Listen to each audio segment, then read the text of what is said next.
The goal of this video is to understand capital budgeting or projects that are capital intensive that goes for multi-year time period. And moment we have this multi-year time period, we are back to our idea of the very basic time value of money, because these capital budgeting projects generates cash flows in the future, which we have to value in present value terms by discounting by a certain factor for the end time period when the cash flows are occurring. And hence this method is very popular in capital budgeting, known as NPV, or net present value. So our task is to find out the present value of all the future cash flows that this project is going to generate. And logically, when you do move the terms, we can obviously get the present value that can be compounded by a factor of 1 plus I to the power n. So let's take an example. Say we are dealing with a construction project. It's a large-scale project which involves an initial outlay of $100 million,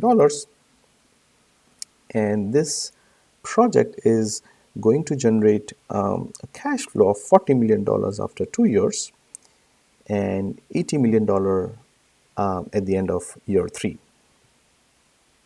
So you, as chief operating officer or the financial consultant, needs to evaluate whether one would want to undergo and go for take this project, given the fact that we need a 10% return. Should we go for this project, or should we stay away and say no to this project, given there is an initial outlay of 100 million and it's going to generate 40 million after 2 years and 80 million after 3 years?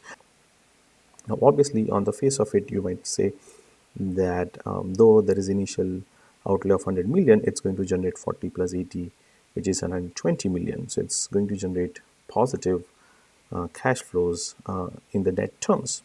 But it's positive cash flows in the net terms, but not in the present value terms. And the reason why that is the case is because the $100 million, if you use a timeline, is going to be an outlay of 100 million in year 0. Now at the end of year 1, there is no cash flow which is generated, so that's 0. At the end of year 2, we are going to get 40 million positive. So this is 40 million inflow, whereas this is 100 million outflow. And at the end of year 3, we are going to get 80 million. So again, this is an inflow at the end of year 3. And that's the 3 project. Of course, in real life, these projects are for multi-years. So perhaps there is an oil exploration project which involves several years of initial investment. So there is negative outflow for several years in the beginning, but it's going to generate cash inflows in year 10, 11, 12, 13, and so on and so forth. But the idea remains the same, right? It's just the timeline is increasing and the numbers change. So do we go for this project or not? Our task is to see what is the present value of this $40 million that we are going to get after 2 years. So we are going to discount this $40 million, and remember, we want a return or interest of 0.1 or 10%, and it is after 2 years, right? So the 40 million is going to occur after 2 years, and in present value terms, it's going to be discounted by 1 over 1 plus 0.1 to the power 2, and that would end up giving us a present value of this 40 million equals to $33 million. And this $80 million in present value terms will be discounted for 3 years, right? And that is $60 million. So this 40 million after 2 years, the present value is 33. The 80 million after 3 years, the present value is 60.11 million.